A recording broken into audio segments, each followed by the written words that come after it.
Hi everyone, welcome to the Well in the Garden. Let's turn the crank and see what we draw from the well today.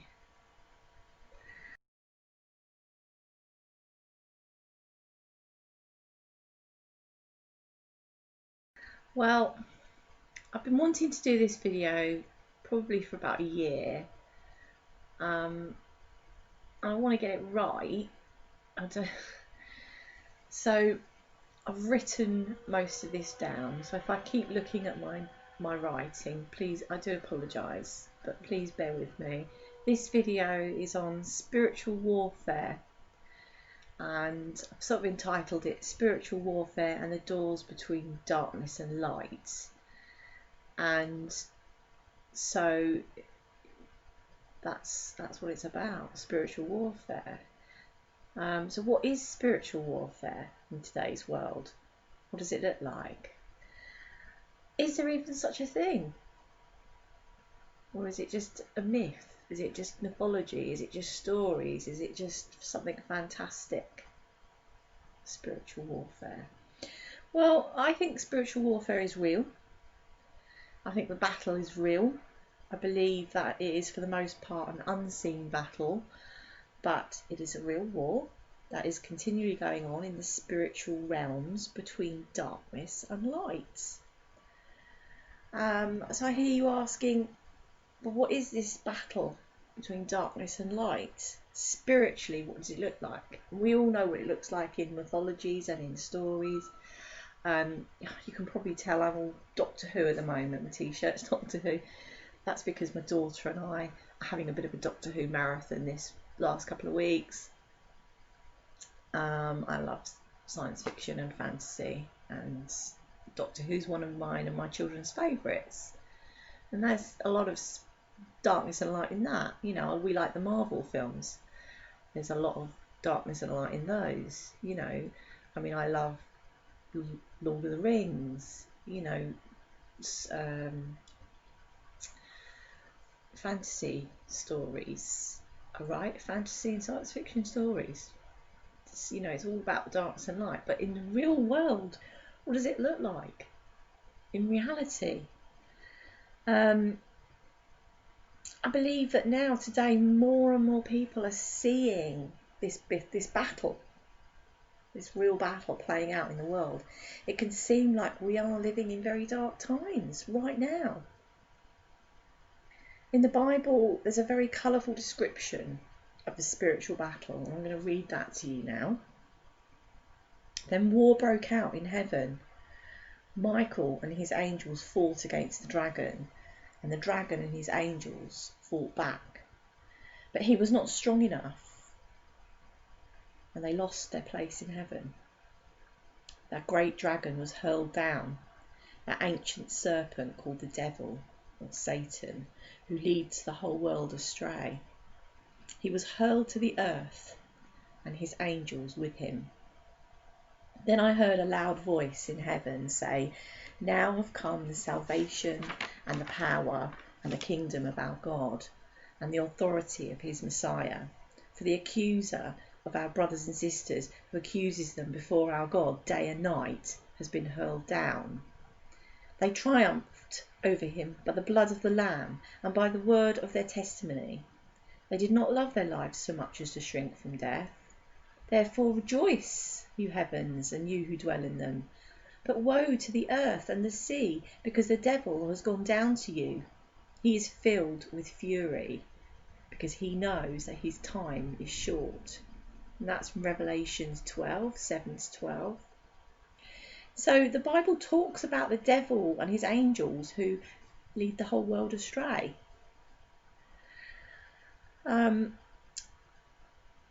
And this devil, this serpent in the Bible, he's featured right from Genesis through to Revelations. He's right the way through the Bible. This is the enemy in this spiritual war that we fight daily.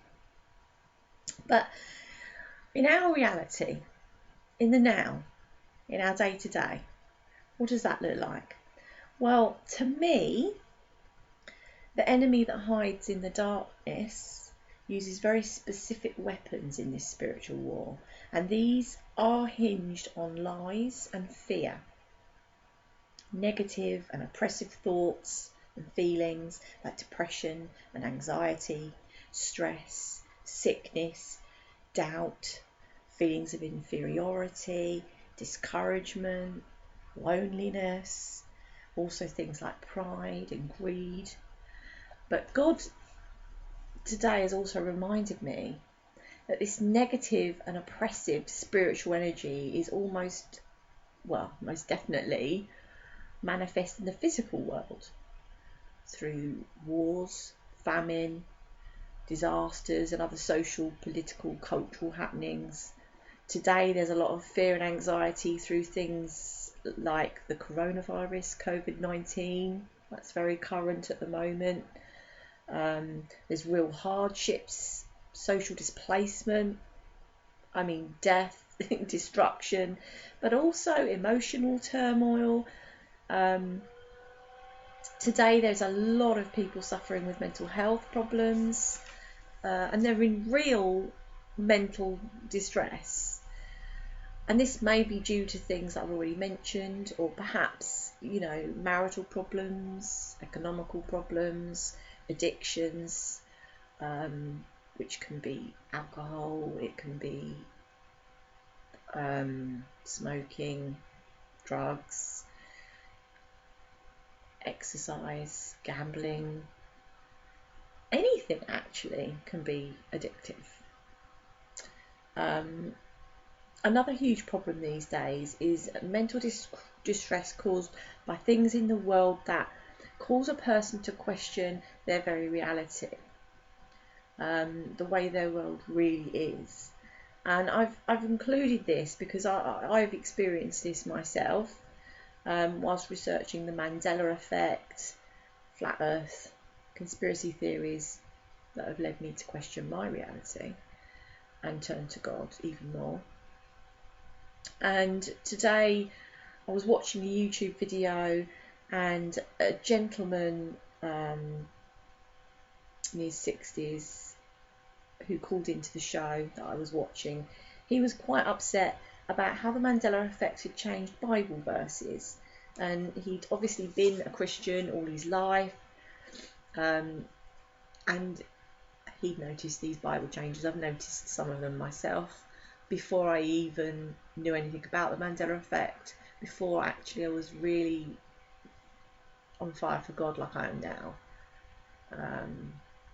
So I can understand where he's coming from. But I say to people like him, because I've experienced this distress because of the times we're living in. But what I would say is that God doesn't want you to be distressed about anything. Doesn't matter. All those things that I've talked about already, that I've mentioned, God doesn't want you to be distressed about anything. Jesus says it is finished. He's already won the battle. And God says, cast your cares on him. That's in 1 Peter 5:7, in Psalms 55:22. I will keep including all of the scriptural references because people might want to look them up and do research themselves. But yeah. But I think the biggest weapons the enemy uses, apart from all of those things that I've just mentioned, and part of all those things that I've just mentioned, are guilt and shame. What does guilt and shame look like? And why is it a weapon that the enemy uses? I was contemplating this the other day, and I was thinking, that if you have to hide something from your loved ones, parents, partner, husband, wife, boyfriend, girlfriend, school, work, friends, yourself, if you're trying to hide anything, then I wonder if maybe there's something unhealthy going on in your spiritual life, something that's not good for you in mind, body or soul. If you have to hide it, think to yourself, why? What is it that leads you to feel guilty or ashamed of that thing.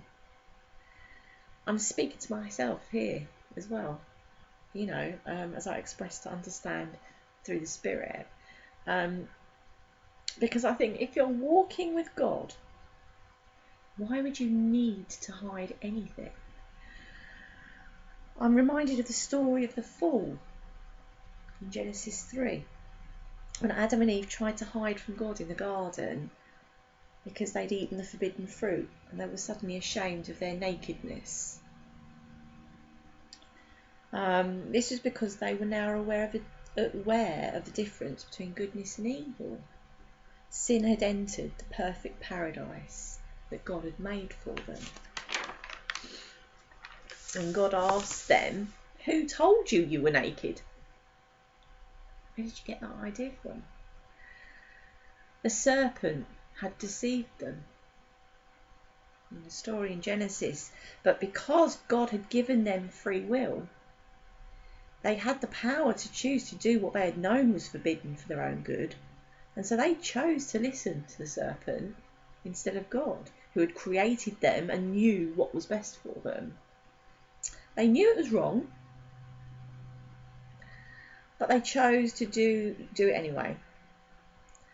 And it was that awareness, that feeling of guilt, I think, that the serpent had awoken. And I think this was a spiritual awakening. This is a story of spiritual awakening, this awareness between good and evil, darkness and light, truth and deception. So, and I was thinking, much like when we're teenagers, you know, I thought, when we know what our parents tell us not to do because it will harm us, but we push the boundaries, don't we? Thinking we'll choose to do things our own way because why not? And sometimes these things, they can be the start of a very slippery slope into dangerous sin that leads to spiritual darkness. Like, for example, experimenting with smoking. You know, when you're a teenager, you think, what harm can it do? After all, everyone does it, right? And then moving on to weeds, thinking perhaps, what harm can it do? It's just a bit of weed, right? And then another jump maybe to harder drugs.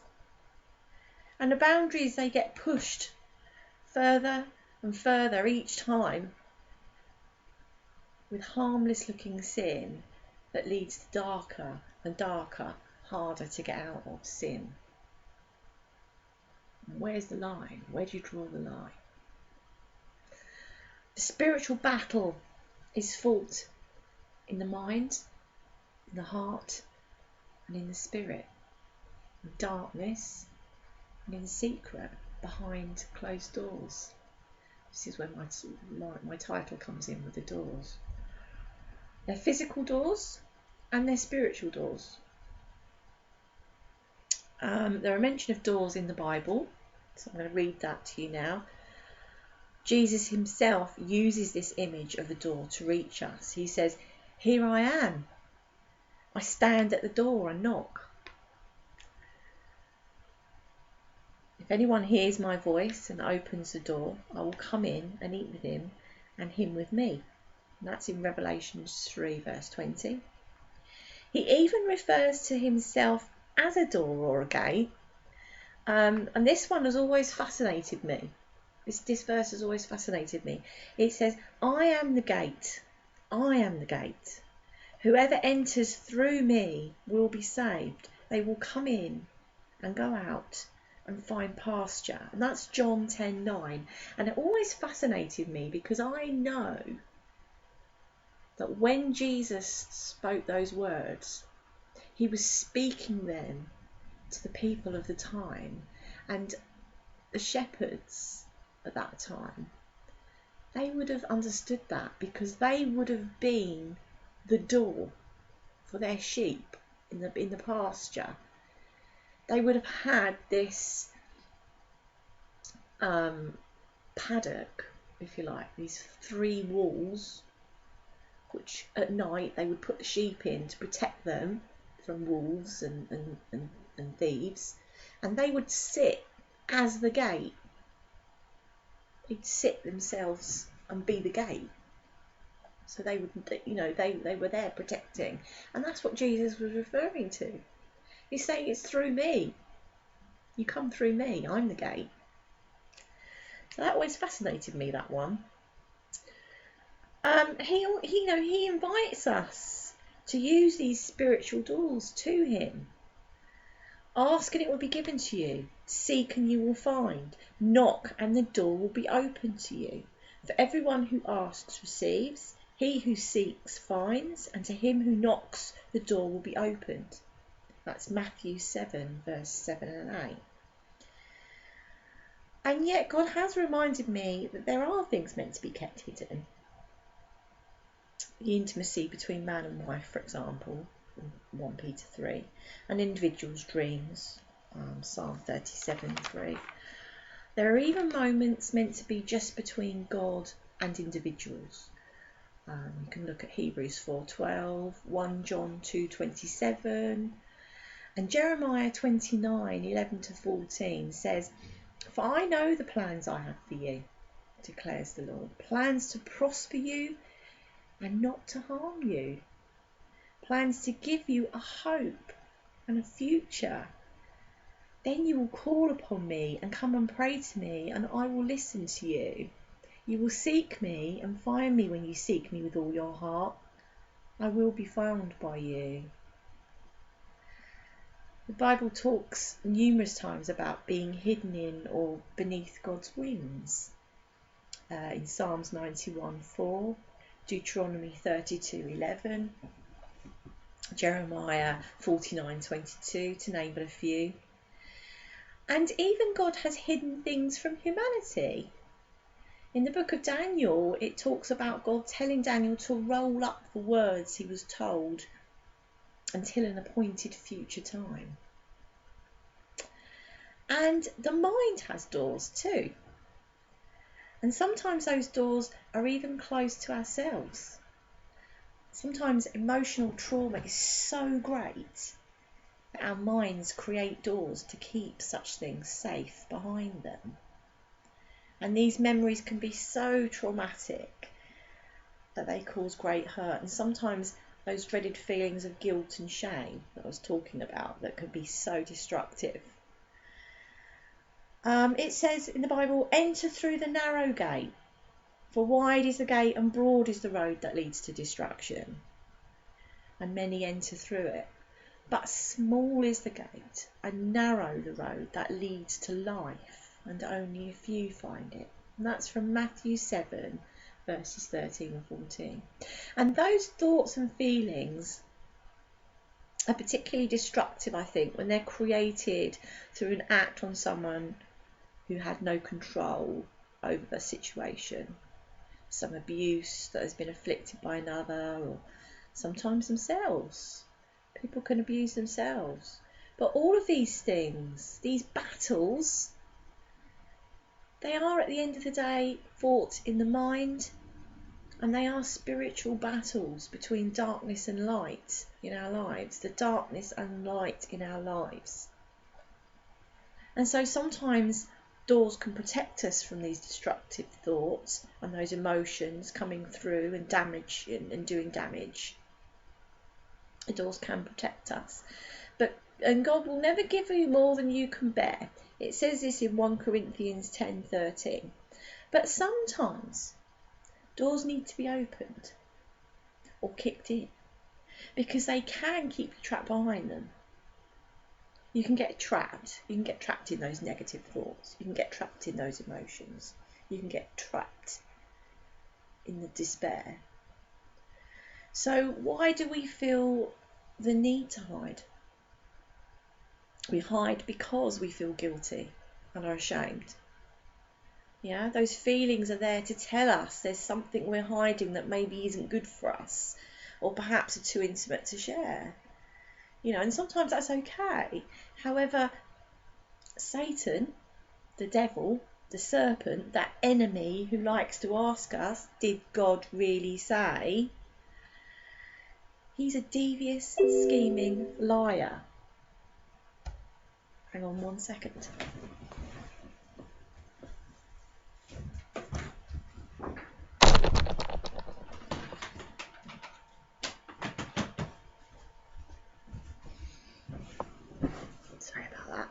battery was running low.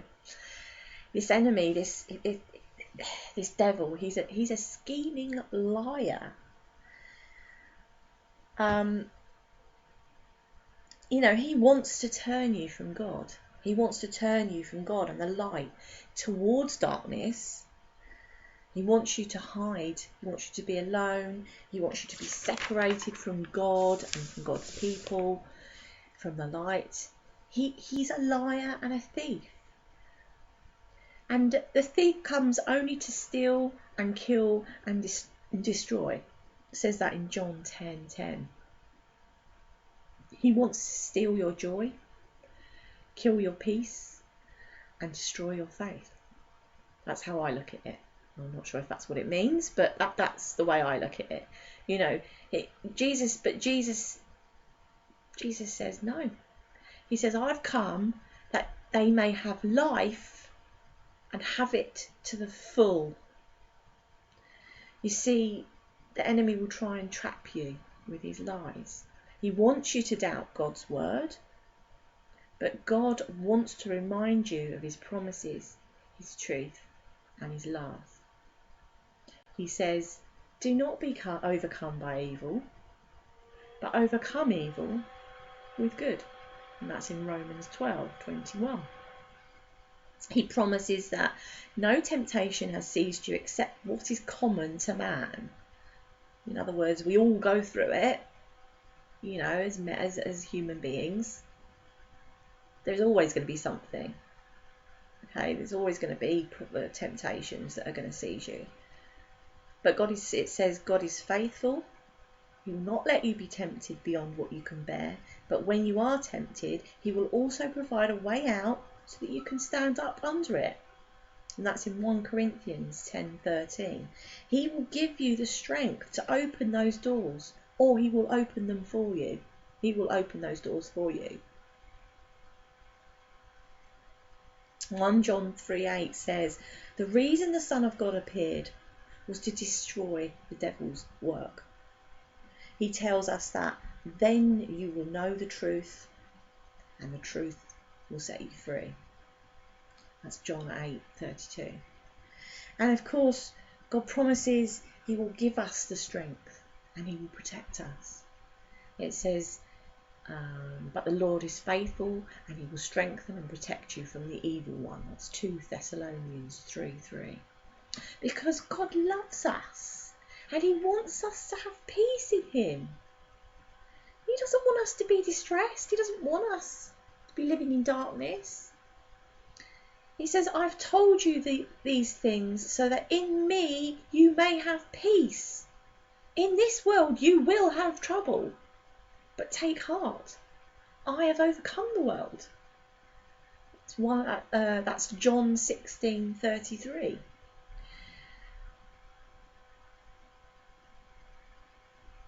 And it says, he says, have I not commanded you? Be strong and courageous. Do not tremble or be dismayed, for the Lord your God is with you wherever you go. Joshua 1:9. This is in the Bible. What then shall we say to these things? If God is for us, who is against us? Who can be against us if God is for us? This is Romans 8:31. This is all in the Bible. So how can we fight this spiritual battle? In his word he tells us to be strong in the Lord and in his mighty power. Put on the full armour of God so that you can take your stand against the devil's schemes. That's Ephesians 6:10 and 11. It's telling us how to do it, how to fight in this spiritual war. He promises to give us the weapons to use in this battle. And these are spiritual weapons. For though we live in the world, we do not wage war as the world does. The weapons we fight with are not weapons of the world. On the contrary, they have divine power to demolish strongholds. We demolish arguments and every pretension that sets itself up against the knowledge of God, and we take captive every thought to make it obedient to Christ. That's 2 Corinthians 10 verses 3 to 5. In all these things we are more than conquerors through him who loved us. For I am convinced that neither death nor life, neither angels nor demons, neither the present nor the future, nor any powers, neither height nor depth, nor anything else in all creation will be able to separate us from the love of God that is in Jesus Christ our Lord. That's Romans 8:37 to 39. Okay, so we've always known there's this spiritual war going on. Okay, and right the way through the Bible, you will see this spiritual war, like I said, from Genesis through to Revelation. Through history, people have always known about this spiritual warfare, this darkness and light. So what are these spiritual weapons that God tells us in his word to use? God tells us in his word, put on the full armour of God so that you can take your stand against the devil's schemes. For our struggle is not against flesh and blood, but against the rulers, against the authorities, against the powers of this dark world, and against the spiritual forces of evil in the heavenly realms. Therefore put on the full armour of God, so that when the day of evil comes, you may be able to stand your ground, and after you've done everything, to stand. Stand firm then, with the belt of truth buckled around your waist, with the breastplate of righteousness in place, and with your feet fitted with the readiness that comes from the gospel of peace. In addition to all this, take up the shield of faith, with which you can extinguish all the flaming arrows of the evil one. Take the helmet of salvation and the sword of the Spirit, which is the word of God. This is Ephesians 6:11-17. A beautiful description so that we can see in our mind that this is a battle. Okay, and these are things that we have to fight. And this is an image of how we can use these spiritual weapons to fight in this battle. Finally, God continually reminds us that this spiritual battle is not for us to battle alone. You know, all of this that I'm talking about, it's all in the Bible. It's been throughout history. His story. Yeah? His story in the Bible, history. It's been throughout. And he reminds us continually that it's not for us alone to battle. This is what the Lord says to you. Do not be afraid or discouraged because of this vast army. For the battle is not yours, but God's. 2 Chronicles 20:15. Submit yourselves then to God. Resist the devil and he will flee from you. That's James 4:7. For he has rescued us from the dominion of darkness and brought us into the kingdom of the Son he loves, in whom we have redemption, the forgiveness of sins. That's Colossians 1:13-14. On this rock I will build my church, and the gates of hell shall not prevail against it. Matthew 16:18. So I'm encouraged.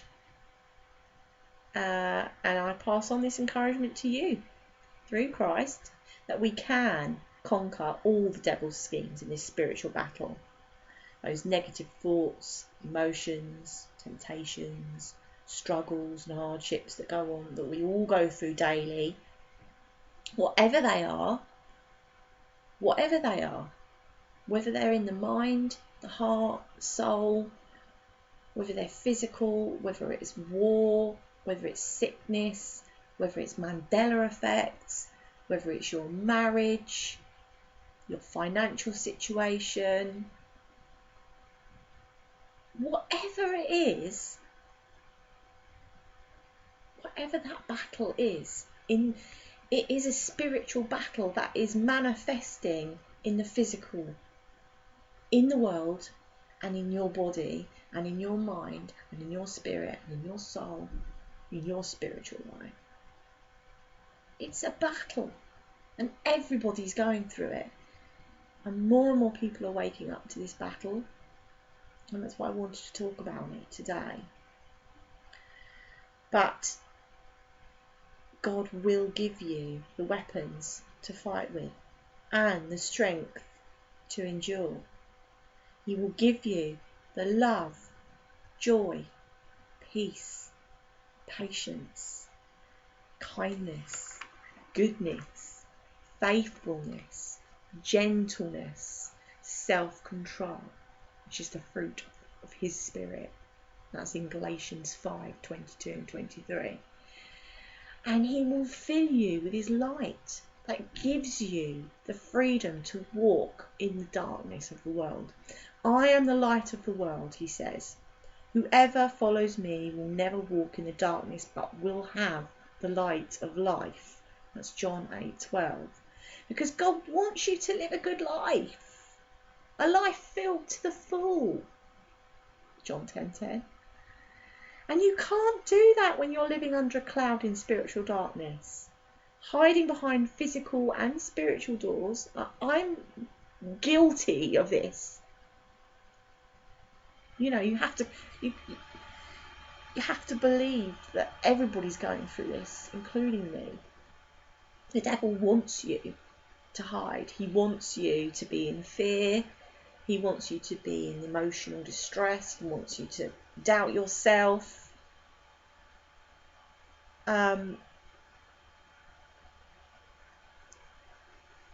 You know, and I just think, let's kick down those doors together. Let's kick them down and step into the light. So I want to say God bless you all.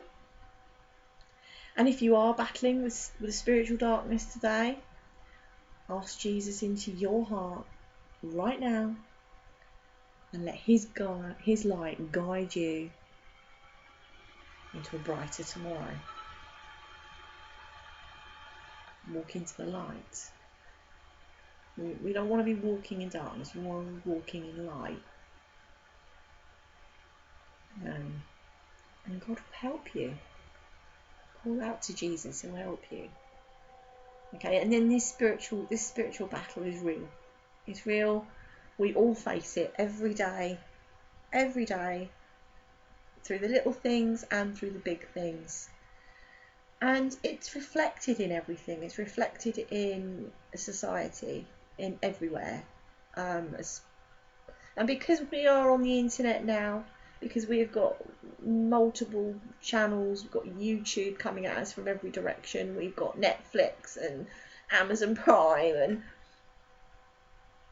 you know, movies and heroes, and, you know, this battle is everywhere and with everyone. And it's physical things, I said, like wars, like coronavirus. It's things in the media. It's people. It's, you know, it's addiction. It's love of self, love of money, greed, power. It's emotional distress. It's anxiety. It's depression.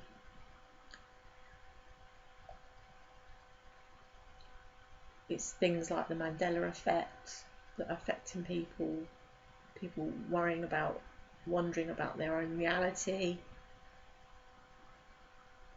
What's real? It's mental distress. What's real? What's not real? How can I trust myself?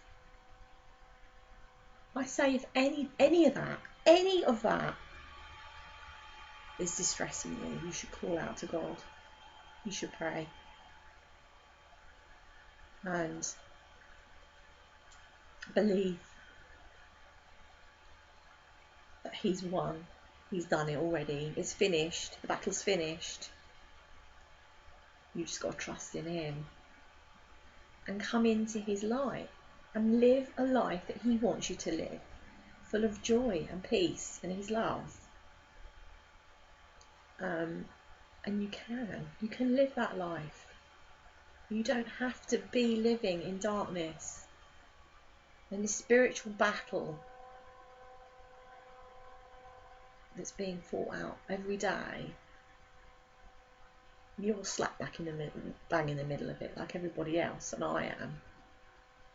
But you don't have to be living in darkness. And that's what I wanted to do my video about, and I hope it was okay. And if you liked it, let me know. Let me know what you think. Talk to me about your spiritual battles. What's going on? Are you awake to it? You woken up to this spiritual battle that's going on? If the coronavirus hasn't woken you up to it, nothing will. Okay, God bless it. God bless everyone. See you next time.